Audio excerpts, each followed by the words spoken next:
Podcast Network Asia.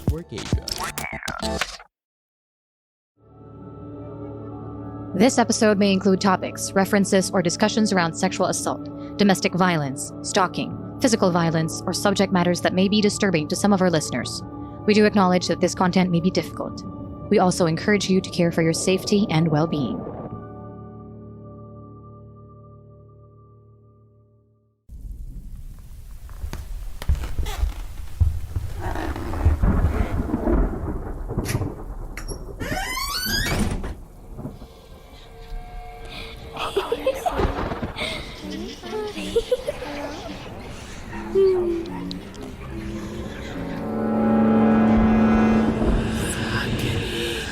Stories Philippines Podcast. A demon in the Catholic Church. A true story revelation of seeing a real demon in a Catholic church. Backgrounder. When I was 27 years old, I was very eager to get an amulet or charm for enticing women. I am single at that time and had no girlfriend. I am shy with women for I was very poor. Back in 1990 in Pateros, Metro Manila, I met an old man who was a neighbor at Santan Street. Let us name him Kaenteng, who was known to have amulets and had many wives. Most of them died, according to him. He is a tough guy in our place. I saw his antique cross amulet and was intrigued by it. I asked him if I could have it.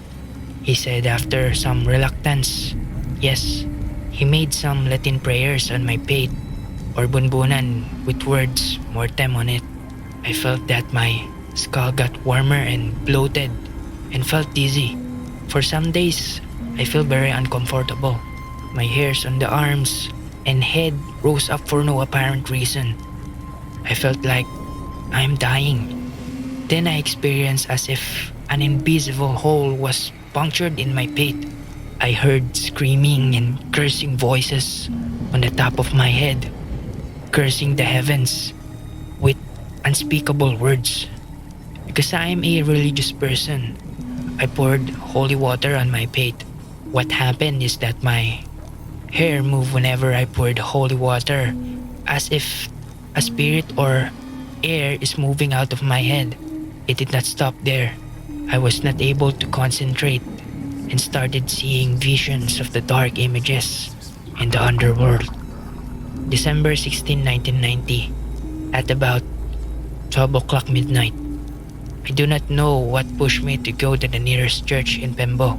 I was feeling so weird that what I think is that Kaenteng put an evil spell on me instead of transferring his amulet to me. I have in my memory the Latin prayer of Saint Benedict. An old woman in Bicol gave it to me when I was still 10 years old or in grade 4. What I did was to chant the Latin prayers 300 times for morning until night. I was totally awake and my vision has changed. Everything looked yellowish. The leaves on the ground was sweeping under my feet, and as if a force is dragging me to the nearest church. I went to the Pateros church unknowingly. It was the first night of Simbang Gabi or night mass. I had a quartz watch and when I look at it, it was 12 o'clock midnight. The mass was attended by weird people like those on horror movies. No vision of bloody creatures but like ghouls, freaks, and those that are not normally the people attending mass in the community. I thought that this very first mass could have been a special mass for evil people in the community. They are all staring at me. Then suddenly, I saw a priest masturbating in the pulpit. Then suddenly he changed from a priest into a hairy demon. He had no horns, but his whole body was covered by black hair, just like that of the horse. Pitch black and had a long tail. He pointed fingers at me. I was very scared. I closed my eyes at that very moment. I felt like that an acid-like liquid is being poured into the whole of my pate. I smelled burning flesh and hair. The hair at the back of my head rose up. I just shut up my eyes and closed my ears. When I opened my eyes, it was already 6 a.m. in the morning. The church was deserted and the only thing left is the small door that was open. I got out of the church and went home. I saw Ka Enteng. When I saw him, I placed my Saint Benedict medals on his neck. When I touched his face, it has 3 holes in his head, just like Damien the Omen, and it was pulsating. My mom was worried at that time, and what she did, as I did not go last night and I feel so near dead, she brought me to the mental hospital in Mandaluyong, where I stayed for 3 days. The doctors there would not believe me. Medical practitioners, most of them do not believe in paranormal events like this. To cut the story short, I went to Bicol to get a good faith healer. The healer at Labocam Norte gave me a Santo Ara, a chip of marble made from the altar stone. After I told him the whole story, I was temporarily cured since I lost my new amulet, which is a new white stone, got lost in 1998. My father, who was still alive then, told me that I had been to 9 faith healers and still I am not cured. The last was a priest who told me that I am hallucinating, that I should go to movies instead of have some disco. I lost faith in the church, as at that time there are no real exorcists. My father had read the Bible for 9 times cover to cover. He told me to try the book of Tobit, wherein the fish heart and the liver has burned on the incense. In 2004, we did the ritual. A square 3 feet by 3 feet watery substance appeared on the unpainted wall of our house in Taguig. The watery substance is just like a portal for evil spirits hunting me throughout the years, especially during Christmas and Holy Week. When I poured holy water on it, it dried up. Unfortunately, I had no camera at that time to document that paranormal scenario. Since 1990 until now, 2017, I have never attended Simpang Gabi or night mass. For in that mass, I saw the devil. After some thinking, the message could have been why the devil is pointing fingers at me. I am reciting the Latin prayers of Saint Benedict of exorcising him, but I myself is a sinner. Also, someday I will be one of his worst enemies. Maybe. End of the story. I am now 54 years old, diagnosed as schizophrenic by the psychiatrist because of my true story. But I am totally cured because of what my late father did to me in 2004. I no longer hear voices or see visions. I live a normal life with a wife and a daughter.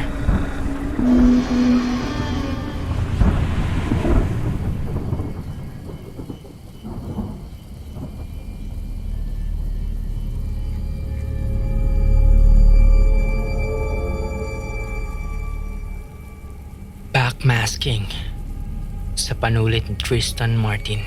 Ano na namang yang pinagkakabalan mo? Bulahaw ni nanay. Lumingon ako sa may kusina at nakita siyang naghuhugas ng pinggan.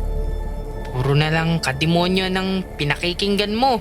Pagpapatuloy ni Ermat, ang mga pinggan, baso at mga kubyertos ay kumakalansing na parang mababasag na. Lagi ka na lang nakahilata dyan. Sobrang batugan mo.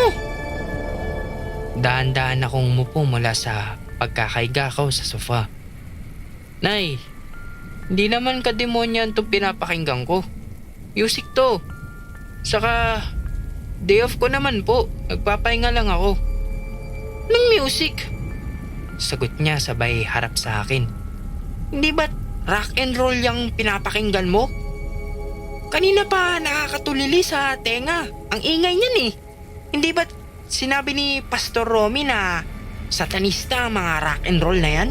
Napailing na lang ako sa sinabi ni Inay. Tumayo ako at lumapit sa stereo sa ilalim ng TV at agad na pinindot ang stop button. Inicheck ko ang cassette tape ng paborito kong banda, Eraserheads, at agad na binalik ito sa plastic case. Ang harapan nito ay imahe ng isang jellyfish. Kakabili ko lang nito noong isang linggo at halos ito ang pinapakinggan ko araw-araw. Hindi ba't kung ano-anong mensahe ang naririnig mo sa mga bandang yan? Diyos ko, palibasa hindi ka kasi nakikinig kay pastor kapag linggo.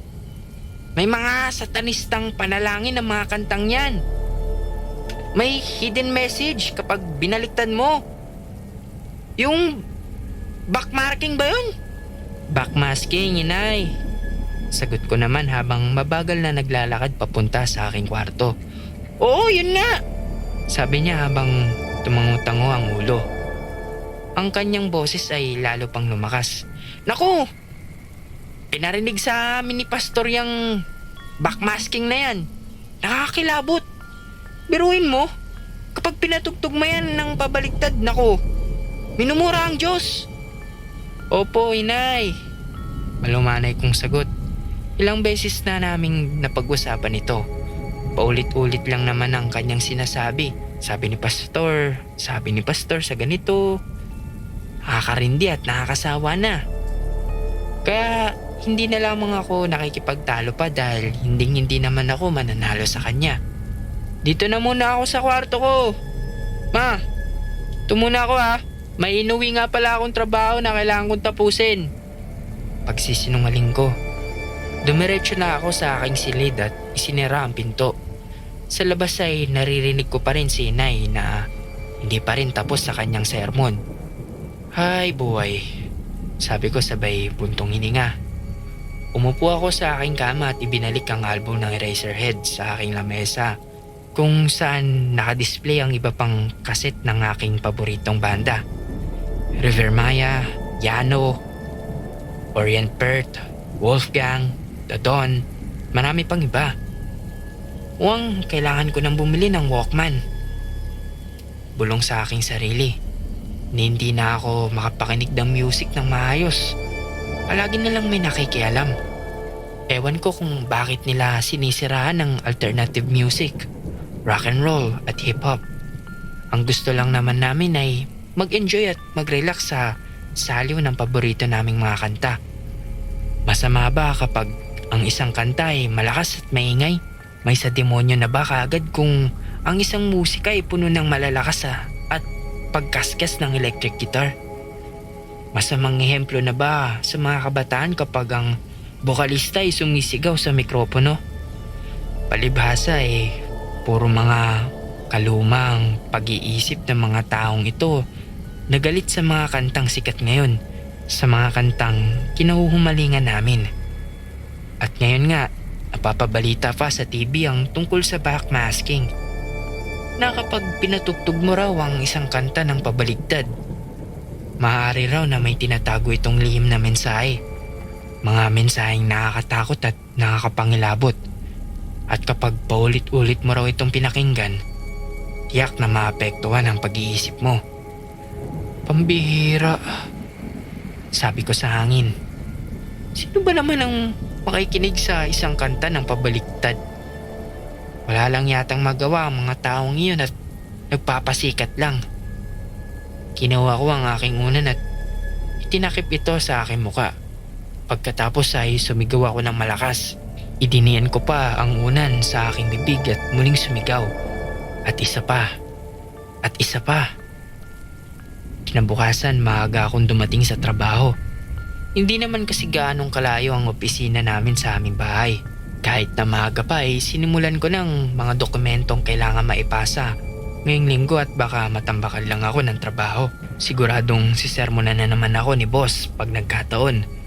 Minsan tuloy parang gusto ko nang mag-resign. Pero bago yun, sasapakin ko muna si boss. Kumuha ako ng papel mula sa drawer ng aking lamesa at inirolyo ito sa aking typewriter.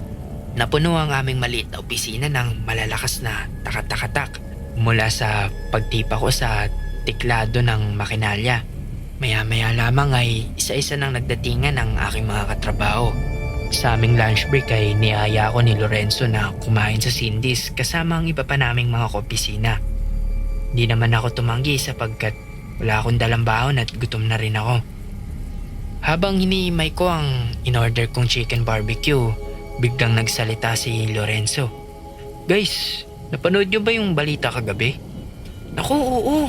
Biglang sabat ni Stephanie na parang mahuhulog sa kanyang kinaupuan. Grabe, nakakatakot ano? Ano yun? Tanong ko. Yung tungkol sa backmasking? Sagot ni Lorenzo.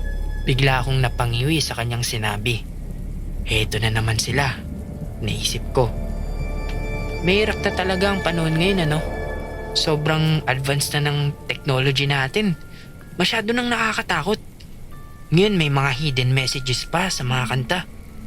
Paliwanag ni Lorenzo. Oo, narinig ko yung backmasking nung Hotel California saka nung Another One Bites the Dust. Grabe, nanindig ang mga balahibo ko. Sabi naman ni Alice. Itinaas pa niya ang kanyang braso at inimas-himas ito. Talagang masyado nang malawak ang reach ni Satanas sa panahon ngayon, no? Sabi ni Lorenzo sabay iiling-iling. Kaya dapat lagi tayong mag-ingat. Dapat laging magbantay.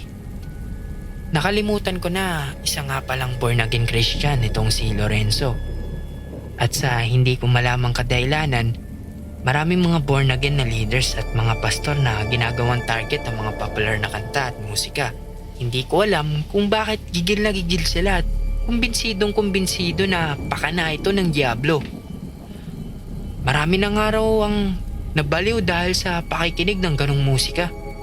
Merong mga naging kriminal, mamamatay tao, mga drug addict, rapist at iba pa. Pagpapatuloy pa ni Lorenzo. Teka Joseph, tawag sa akin ni Stephanie. Di ba bumili ka nung album ng Razorheads last week? Yung Caterpillar? Di ba? Lahat ng mga kaopisina ko na nakaupo sa pinagdikit naming lamesa ay tumingin sa akin. Damang-dama ko ang kanilang mga mata na para bang gumagapang sa aking buong katawan. Oo, bakit? Painosente kong tanong. Hindi ba isa yun sa mga kantang may hidden messages kapag binakmask? Tanong ni Alice na ang mga mata ay nanlalaki. Ginitian ko lang siya sa sinabi niya. Pare, ingat ka, sabi ni Lorenzo sabay hawak sa balikat ko.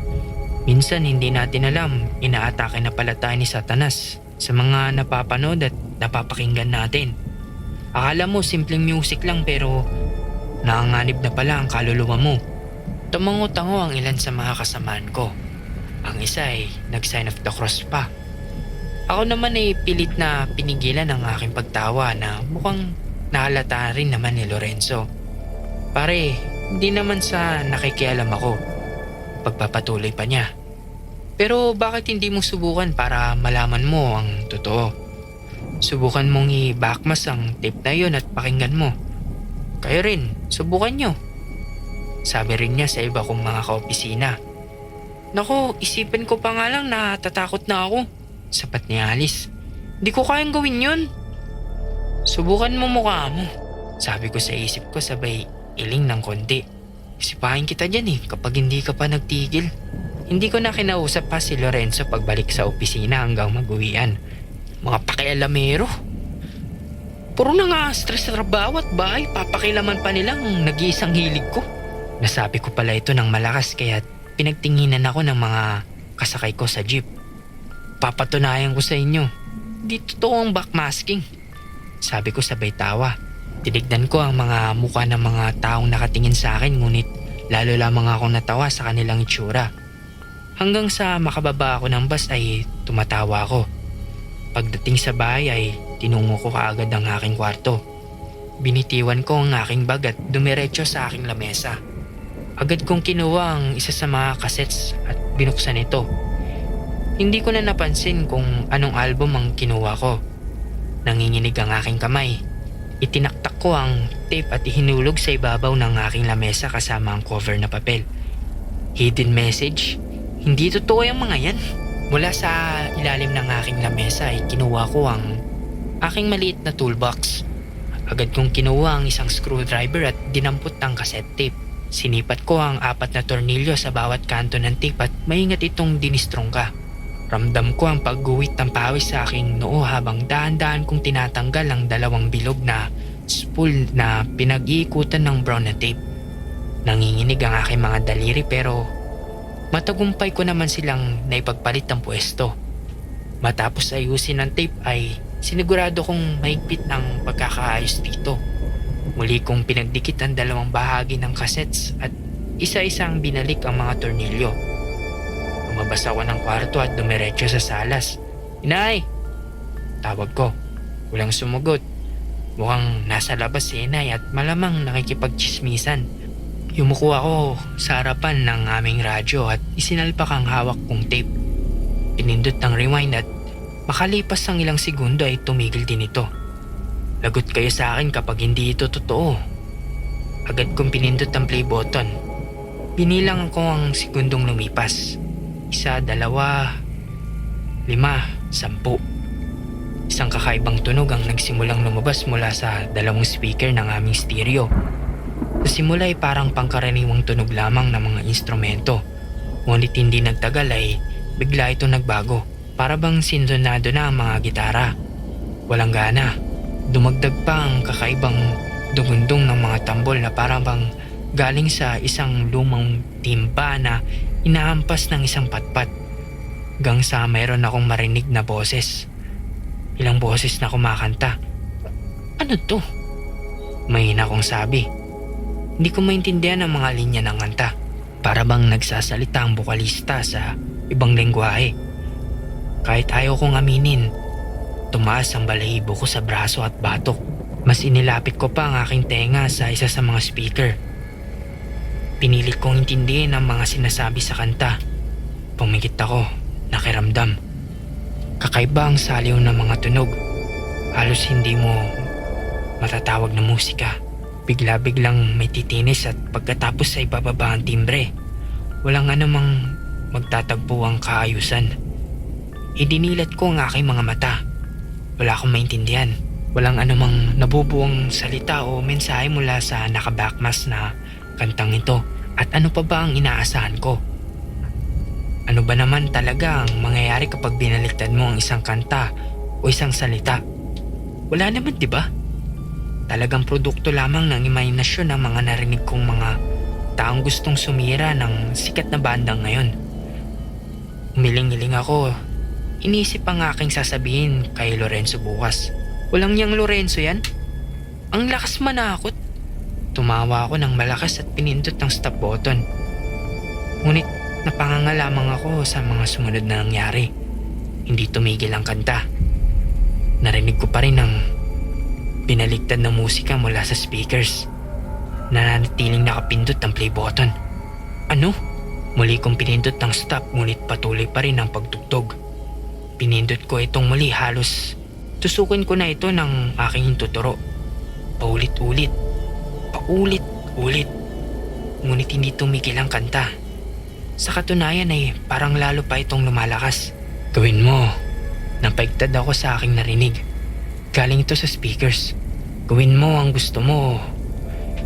Isang boses ng lalaki ang nagsasalita sa indak ng kakaibang musika. Para siyang bumubulong na tumatawa na sumisigaw. Gawin mo ang gusto mo. Wala. Walang Diyos. Walang Diyos. Hindi ito totoo. Gusto kong tumayo at magtago sa aking kwarto ngunit walang lakas ang aking mga binti.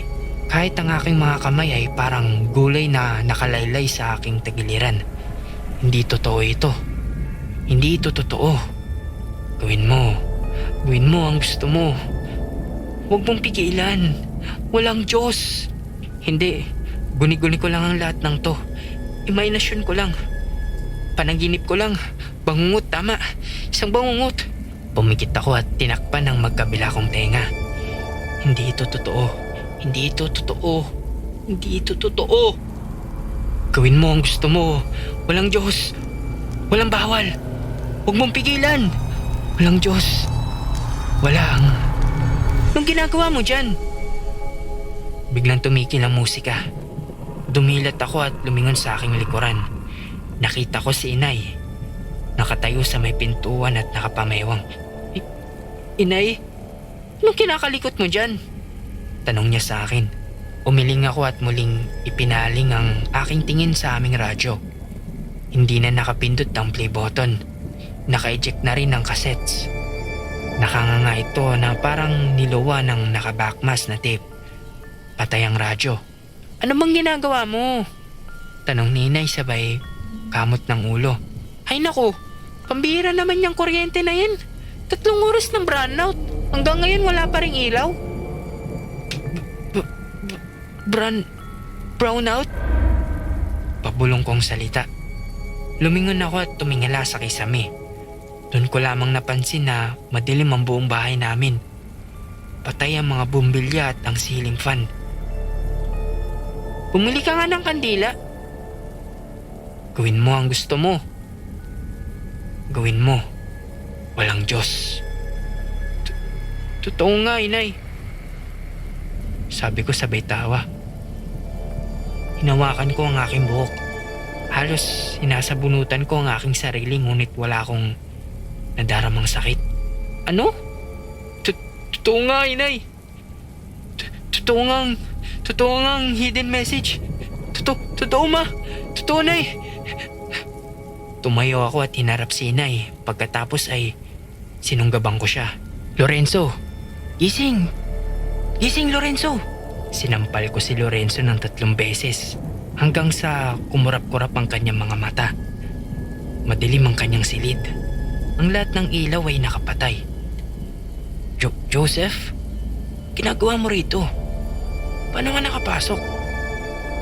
Hindi na niya naituloy ang kanyang tanong nang mapagtanto niya na nakagapos ang kanyang mga kamay at paa sa kanyang sariling kama. Tama ka nga, Lorenzo. Ginawa ko ang sinabi mo. Totoo nga ang mga hidden messages. Joseph, may problema ka ba? Pag-usapan natin to. Nagpupumilit siyang makawala ngunit maigpit ang pagkakatali ko sa mga lubid. Tama nga ang sinabi mo. Malamanay kong sabi sa kanya. Inaatake nga tayo ng Diablo. Sa mga napapanood natin, sa mga napapakinggan natin, sa mga salitang sinasabi ng ibang tao sa atin. Hinawakan ko ang kanyang panga at itinutok ang kutsilyong hawak ko sa aking kanang kamay sa kanyang bibig. Kaya dapat lang laging mag-ingat at maging mapanuri. Nanlaki ang mga mata ni Lorenzo. Anong gagawin mo?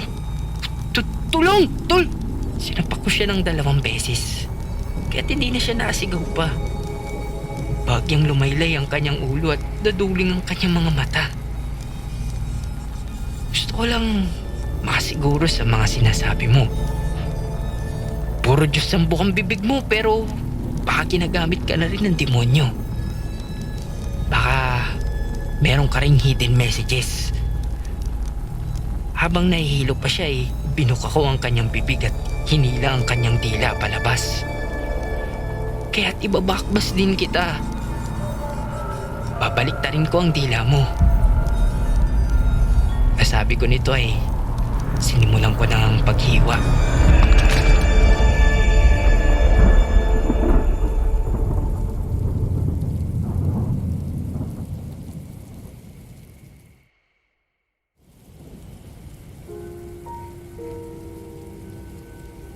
Manong Guard, Chief, Kuya, ilan lang ito sa karaniwang tinatawag kay Chris ng mga empleyado sa call center na pinapasukan niya. Ilang buwan pa lang siyang nadedestino sa kumpanyang yon pero nagugustuhan na niya kaagad ang trabaho. Hindi tulad ng mga kasama niyang gwardiya, gusto niya ang graveyard shift. Wala naman kasi siyang pamilya kaya ayos lang kung umaga na siya umuwi. Nasanay na rin siya sa puyatan dahil sa bangko siya dati nagbabantay. Ang maganda nga lang sa call center, magaan at ligtas ang trabaho. Hindi tulad sa bangko na kailangan ka laging alerto. Masasabi ring nakataya ang buhay mo tuwing mag-duty ka. Sa call center, lalo na kapag graveyard, wala masyadong ginagawa. Safe na safe pa. Tahimik na tao lang si Chris. Walang bisyo at hindi mahilig lumabas-labas. Masaya na siya kahit mag-isa lang siya. Kaya siguro hanggang ngayon ay binata pa rin. Sa trabaho, tahimik lang siyang nakaupo sa kanyang desk na nasa elevator lobby sa 18th floor ng pinapasukang call center. Tinitignan ng lahat ng papasok kung may ID at i-check ang mga bag ng lahat ng lalabas. Kapag wala namang tao ay nakaupo lang siya at gumuguhit ng mga disenyo ng bahay. Pangarap kasi niyang maging isang arkitekto, ngunit dahil sa kahirapan ay hindi na siya nakapagtapos ng college. Minsan habang nakaupo sa kanyang desk ay kinausap siya ni Jerry, ang guard na nire-relieve niya. Pauwi na ito at dala-dala sa likod ng malaking backpack. "Uy, wala ka na namang kibo dyan. Papapanis lang ang laway mo," sabi ni Jeric. Ngiti lang ang sinagot ni Chris. "Ano ba yung ginagawa mo?" Tanong ni Jerry nang makitang tinakpan ni Chris ng mga kamay niya ang isang perasong papel. Wala. Ang mabilis na sagot ni Chris. "Nung wala? Patingin nga ako niyan." Mabilis na inagaw ni Jerry ang papel na hawak ni Chris. "Uy, balik mo yan!" Galit na sabi ni Chris. "Wow! Ganda nito ah!" Sabi ni Jerry nang makita ang nakaguhit na bahay sa kaperasong papel na hawak niya. "Arkitekto ka pala eh!" "Sabi nang balik mo yan eh!" Tumayo si Chris at mabilis na lumapit kay Jerry. Kinuha niya ang papel mula kay Jerry na nakangiting binalik ito sa kanya. "Maganda yan. Huwag mo itago. Buti ka nga may galing sa pagguguhit. Eh ako, talagang pagso-security guard lang ang alam ko." Nakangiting sabi ni Jerry. Hindi naman sumagot si Chris. Kinuyumos niya ang hawak na papel at itinapon sa trash can sa tabi ng kanyang desk. Natawa na lang si Jerry sa ginawa ni Chris. "Gaano ka na ba katagal dito?" Tanong ni Jerry. Itinaas ni Chris ang kanyang muka at tinignan ang katrabaho. 4 na buwan pa lang. Buti hindi ka nahihirapan. Lagi kang nasa graveyard shift. Pwede ka naman mag-request ng morning o kaya mid-shift ah."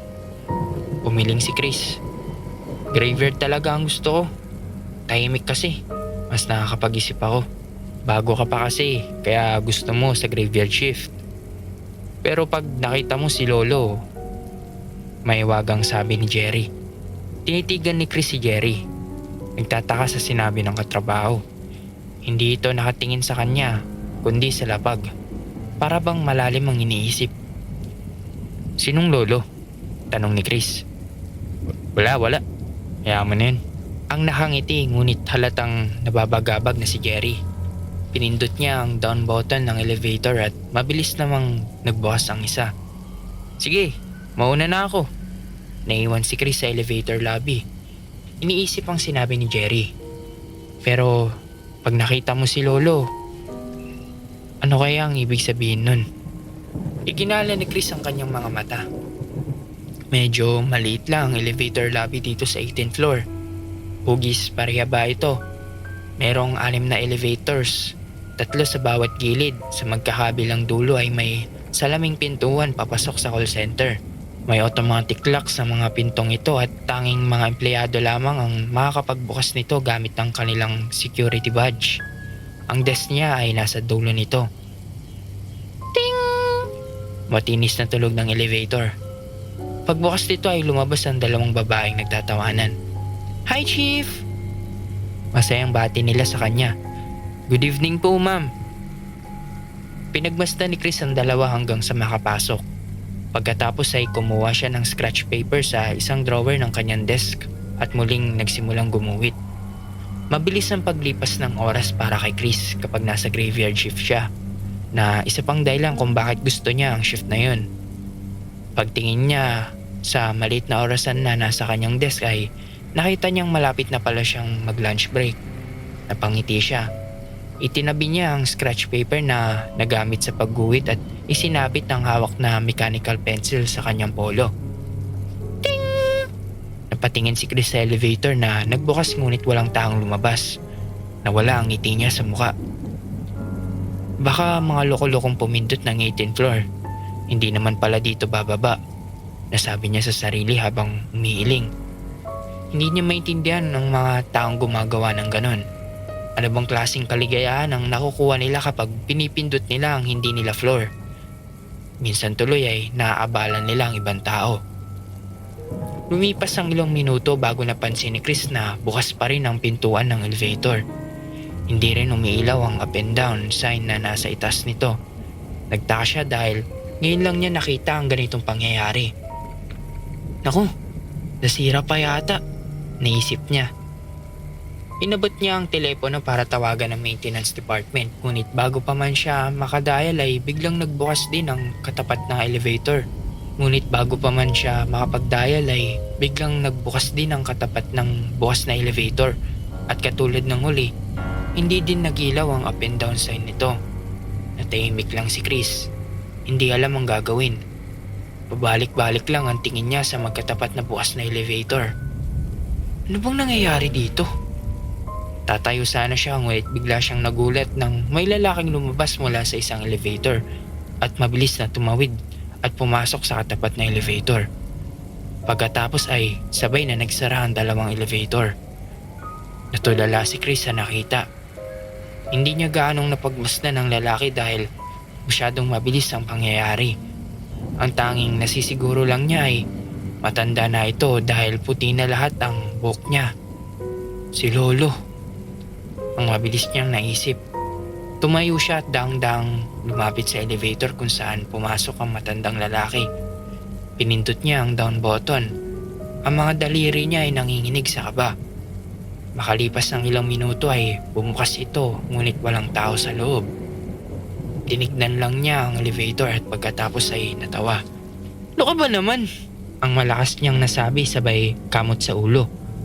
Bumalik siya sa kanyang desk at pabagsak na naupo. Ting! Biglang napatayo si Chris. Inaabangan ang paglabas ng matandang lalaki. Ngunit isang babaeng may buwat-buwat na malaking bag ang lumabas. Nagikap pa ito nang pumasok sa loob ng call center. Halatang puyat. "Relax ka lang, Chris. Guni-gunin mo lang yun." Napabuntong hininga siya ng malakas at umupong muli. "Konti na lang at break mo na. Gutom lang yan." Pangkukumbinsi niya sa sarili. Naalala niya tuloy ang sinabi sa kanya kanina ni Jerry. "Bago ka pa kasi kaya gusto mo sa graveyard shift. Pero pag nakita mo si Lolo." "Ano? Anong mangyayari kapag nakita ko ang sinasabi niyang lolo?" Napahiling si Chris. Lahat ang naguguluhan. Tumingin siya sa kanyang orasan at nakitang break na niya. Biglang sabay-sabay na bumukas ang 6 na elevator. Nanlamig si Chris sa nakita. Hindi may paliwanag ang takot na nararamdaman. Sinubukan niyang tumayo ngunit nanlalambot ang kanyang mga binti. Hindi totoo ito." Pumikit siya. Pinilit na kontrolin ang sarili. Pinagalan niya ang kanyang paghinga. Sinubukan mag-relax. Nang buksan niya ang kanyang mga mata ay medyo kalmado na siya. Wala nagbago sa kanyang nakikita. Bukas pa rin ang 6 na elevator ngunit walang lumalabas sa mga ito. Nagpalipat-lipat ang kanyang mga tingin sa bawat isang elevator. Napansin lang niya na hindi pala siya humihinga nang marinig na bumukas ang pinto ng call center sa likod niya. Dito ay nakahinga siya ng maluwag. Oo nga pala, may mga uuwi na ng ganitong oras, sabi niya sa sarili. Tumayo siya at tumalikod upang salubungin ng mga pauwing empleyado para i-check ang kanilang mga bag. Nakatayo sa harap niya ang matandang lalaki. Natumba si Chris. Napahiga sa lapag. Napasigaw siya ngunit hindi dahil sa nagulat siya. Napasigaw siya nang makita niya ang mga mata ng matanda. Butas lamang ang mga ito. Itim na itim at malalim. Umakbang pasulong ang matanda papalapit kay Chris. Umatras siya. Gumagapang dahil sa takot. Hindi niya napansin na nakasandal na pala siya sa pader. Pilit pa rin siyang umaatras. Pagtingin niya ay nakita niyang tumigil ang matanda sa harap ng elevator. Nakatitig sa kanya ang mga butas na kung saan ay dapat ang mga mata nito. Lumipas ang ilang sandali.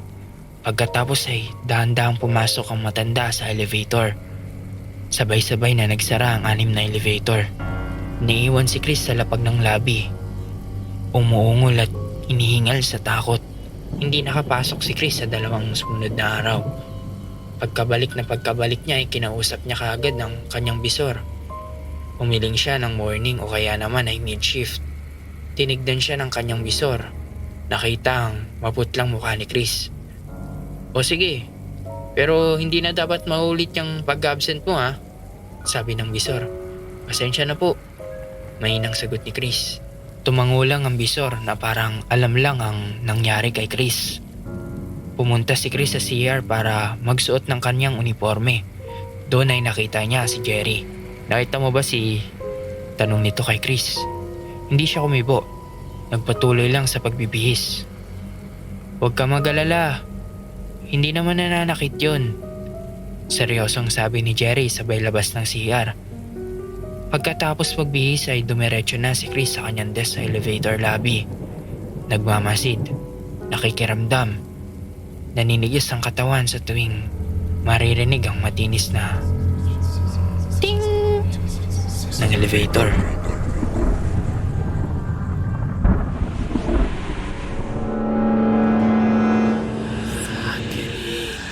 Stories Philippines Podcast.